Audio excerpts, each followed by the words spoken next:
മോൾക്ക് 1 year ഒക്കെ ഉള്ള സമയത്ത് ഇതുപോലെ 1 month ഗൾഫ് പ്രോഗ്രാമിന് പോയപ്പോൾ ഞാനും മോളും പോയി. പക്ഷെ ഇവള് 1 വയസ്സേ ഉള്ളൂ മോൾക്ക്.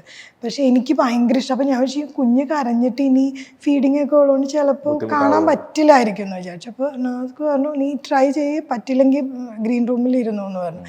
പക്ഷെ എനിക്ക് ഭയങ്കര ആഗ്രഹം. ഞാൻ പോയിരുന്ന് ഫുൾ എത്ര അവേഴ്സ് ഉണ്ടോ അത് ഫുൾ അനങ്ങിയിട്ടില്ല. അവളെ ഒന്ന് അങ്ങനെ ഇങ്ങനെയൊക്കെ ആക്കുമ്പോൾ ഞാൻ ഇറുക്കി പിടിച്ചിരുന്നു ഫുള്ള് കാണാം. അപ്പൊ സെക്കൻഡ് ഡേയും ഇത് തന്നെ. അപ്പൊ 1 month പ്രോഗ്രാം അല്ലേ. ഇപ്പൊ പക്ഷെ കളിക്കുന്ന ഒരു 5 days കഴിഞ്ഞപ്പോ ഈ പുള്ളിക്കാരൻ എൻ്റെ അടുത്ത് വന്നിട്ട് പറയാ ഇന്നും കാണുന്നുണ്ടോ. അപ്പൊ ഞാൻ പറഞ്ഞു ഞാൻ ഇന്നും കാണുന്നുണ്ട്. അതല്ല ഞങ്ങക്ക് ടെൻഷൻ എന്താന്ന് വെച്ചാലേ ഞങ്ങളുടെ ഡയലോഗ്സ് അങ്ങോട്ടും ഇങ്ങോട്ടും മാറിപ്പോയാ ഇതിപ്പോ കണ്ടുപിടിക്കല്ലോ എന്നുള്ള ടെൻഷൻ. മറ്റത് എല്ലാ ഓഡിയൻസ് വേറെ വേറെ ആയതുകൊണ്ട് ഒന്ന് തെറ്റിയാലൊന്നും കുഴപ്പമില്ല.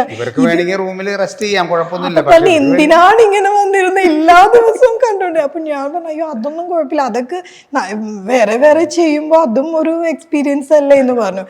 പക്ഷെ അവര് പറയാണ് ഇത് എല്ലാ ദിവസവും വന്നിരിക്കുമ്പോ ടെൻഷനായിട്ട് തെറ്റിപ്പോയാൽ അത് കണ്ടുപിടിക്കുമല്ലോ എന്ന് വെച്ചിട്ട് സ്ഥിരം കണ്ടോണ്ടിരിക്കുകയാണ്.